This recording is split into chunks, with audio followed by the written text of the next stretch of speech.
মুড়ি, চিড়ে, ভাত, দই সব কিছু দিয়ে আম ট্রাই করে নেওয়ার পর এখন আমি ঠিক করেছি যে আমি পাউরুটিকেও ছাড়বো না। আজকে পাউরুটি দিয়ে তোমাদের সাথে একটা আমের রেসিপি শেয়ার করেই ছাড়বো। তাই ঝটপট চলে এসেছি একটা ব্রেকফাস্ট রেসিপি শেয়ার করতে। প্রথমেই দেখতে পেলে আমি 2 চামচ কাস্টার্ড পাউডার নর্মাল টেম্পারেচারের দুধে একটু গুলে এটাকে সাইড করে সরিয়ে রাখলাম। আর যেহেতু আম দিয়ে রেসিপি বানাবো তাই আমটা তো অবশ্যই লাগবে, ম্যান্ডেটারি। তাই আমের এরকমভাবে আমি ছুরি দিয়ে কেটে এটাকে স্কোয়ার করে নেব, যাতে এখান থেকে পাল্পটা খুব ইজিলি বের করে নেওয়া যায়।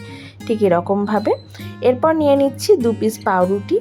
পাউরুটিটার মধ্যে আমের এই পাল্পটাকে দিয়ে দেব। একটা পাউরুটির মধ্যে ঠিক এইরকমভাবে পাল্পটা বের করে আমের পাল্পটাকে এরকমভাবে সাজিয়ে দেব।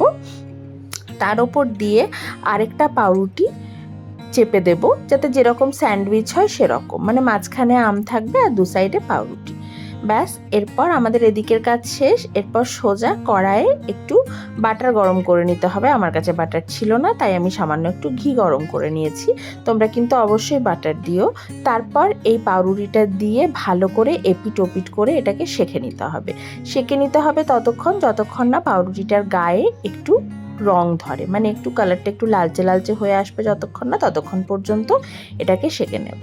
তারপর কি করতে হবে, তারপর এর ওপর থেকে ঠিক এই রকমভাবে দুধ ছড়িয়ে দিতে হবে। নর্মাল টেম্পারেচারে থাকা দুধ এরকম করে পাউরুটির ওপর দিয়ে ছড়িয়ে দিতে হবে। আর গ্যাসের ফ্লেমটাকে মিডিয়ামে রেখে খুন্তি দিয়ে ঠিক এরকমভাবে দুধটাকে একটু সরিয়ে সরিয়ে পাউরুটির গায়ে লাগিয়ে দিতে হবে। দুধটা এরকমভাবে প্যানে দেওয়ার সাথে সাথেই দেখা যাবে যে ওটা সরের মতো হয়ে যাচ্ছে, আর ওটাকে সাথে সাথে পাউরুটির ওপর দিয়ে দিতে হবে। তারপর যে কাস্টার্ড পাউডার দিয়ে যে দুধটা রেডি করে রেখেছিলাম সেটাও এর মধ্যে দিয়ে দিতে হবে। আর তারপর ঠিক একই রকমভাবে কাস্টার্ড পাউডারের দুধের যে মিশ্রণটা সেটা একটু ঘন হয়ে এলে সেটাকে এরকমভাবে পাউরুটির ওপর লাগিয়ে দিতে হবে। তারপর আর কিছুই না, এটাকে একটা প্লেটে নিয়ে নিতে হবে। আর ওপর থেকে একটু মধু এরকমভাবে ছড়িয়ে দিতে হবে। এটা যদিও অপশনাল, কারণ আমের মধ্যে একটা মিষ্টি রয়েছে, কাস্টার্ড পাউডারের মধ্যে একটা মিষ্টি রয়েছে, তাই তোমরা মিষ্টি না চাইলে না অ্যাড করতে পারো।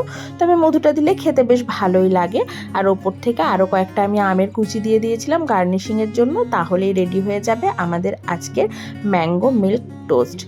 বেশ ভালো লেগেছে খেতে। আমি এমনিতেই মিল্ক টোস্ট খেতে বেশ পছন্দ করি। মিল্ক টোস্টের রেসিপি অলরেডি আমার চ্যানেলে আপলোড আছে, তোমরা চাইলে দেখে আসতে পারো।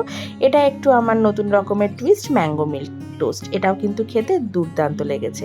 তাই এখনও ট্রাই না করে থাকলে একবার ট্রাই করে দেখো, আশা করি খারাপ লাগবে না।